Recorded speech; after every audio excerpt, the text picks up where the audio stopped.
Good afternoon, Blue Devils fans. This afternoon I have the distinct pleasure of talking with head coach Pat McLaughlin. Coach, great to see you. You too, Rob. Hey, thanks for coming out. What a season you had with the Blue Devils. It was a good season. I'm still, trying to reflect back on it. During the season, you don't look back, you don't look forward, and now's the time as we get ready for the banquet and start doing some things with the seniors and collecting equipment. Like I said, I'm still getting emails and text messages, and really just trying to reflect back on the season. But it was a fun season. As the season went on, we both coached baseball together for years, and I was like, God, do I go and do an interview with Pat? I didn't want to change the mojo. You're undefeated, and I was, I sent you the weekly text just to stay connected. But I was like, man, should we do an interview? Because I didn't want to mess up the mojo. So 9-2, you go into that. Indian Hill game. The school is on fire, so to speak, and let's talk about that Indian Hill game. It had to be. I heard the atmosphere in talking to Tom Schroeder and a couple guys that were there. So it was an unbelievable high school football game. Yeah, it was a great atmosphere. Like I said, that was the first time that I can remember, or people can remember at Reading, where they actually pre-sold tickets.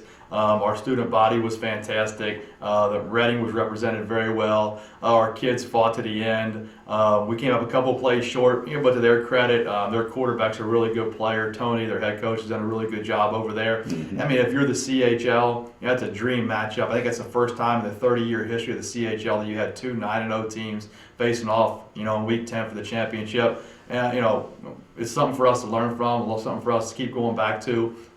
We came up a couple plays short, but next year, hopefully, we can be in a position to win the game again. Exciting.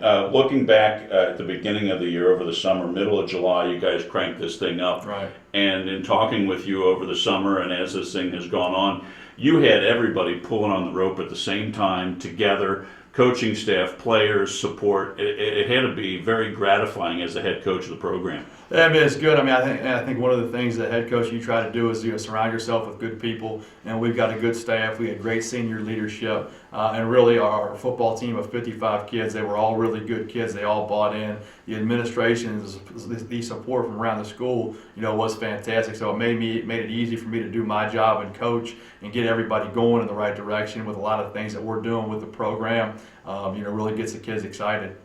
In only your second year at Reading High School, the neat thing for me, knowing you all the years that I have, is talking to Pete throughout the season and the difference that you and your staff are making, not just on the football team, but in the hallways. It has to be very gratifying to see those results and just being a change agent at Reading. Yeah, it's good. We've gotten a couple emails this year about our kids and our play at the junior high level and at the varsity level, how classy we are, and to me, that's what it's all about. And Cody Reardon, Mike Denny, Chris Kammer, they're all in the school building. And we're outside in the hallways every day, and my philosophy is if you can breathe, you got a shot to play football. We're high-fiving kids and we're patting kids on the back, and that's just a culture that I'm used to in other places. And we're bringing that, maybe a little bit of breath of fresh air here to Reading. But I'm so excited, and I've got a ton of energy with the coaching staff, and I'm already ready for our 28 days to be over and get started in the weight room and get ready for 2016.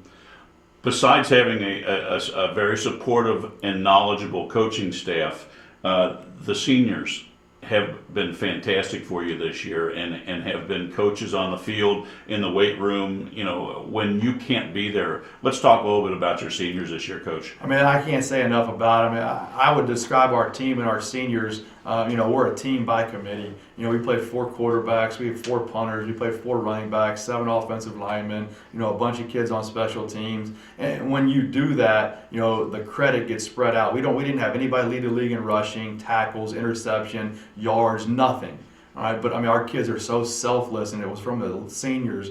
They were helping out the young kids, coaching, bringing everybody along, and really, they've set the groundwork for the next class, the juniors and sophomores and freshmen. Their leadership has been outstanding, and more importantly, they're also leaders in the school, and that culture that we're trying to develop, and being in the school and seeing our football players, doing well in school and helping people out and being community leaders, has been really gratifying for me. The winning on the football field, winning in the classroom, the tax levy passed, which was huge for the community. It's just a lot of great momentum going on for Reading right now. Yeah, it is. It's a fun time to be a part of Reading, and we're getting a new school, not next year, but the following year, where the existing high school is. I mean, that's awesome. Our volleyball team was successful. Our soccer team was successful. Football is successful. I think basketball, the winter sports and wrestling is always successful. So, I mean, it's just a big snowball right now. It's going down, East Columbia, and, everybody, is a part of it. It's just been an awesome fall sports season and academic season so far. Looking ahead, I know you have your banquet coming up, and then I know the OHSAA 28 days. Let's talk a little bit to the fans. Moving forward, Blue Devil football for Coach McLaughlin and his team. We're going to get started on that in 28 days. I think that's going to be, December 10th or whatever it is. We're going to get in the weight room. And if you're not playing a winter sport, you'll be in the weight room. And, we got a taste of the playoffs. We saw what it's going to take, and going from Region 5 to Region 4, Division 5 to Division 4, I should say. We played Alter, and they got 89 kids out there, and we've got work to do. And so our kids, I think, understand now that, this is a level that we've got to get to if we want to make some noise in the playoffs, and I think they're willing to do it. Perfect.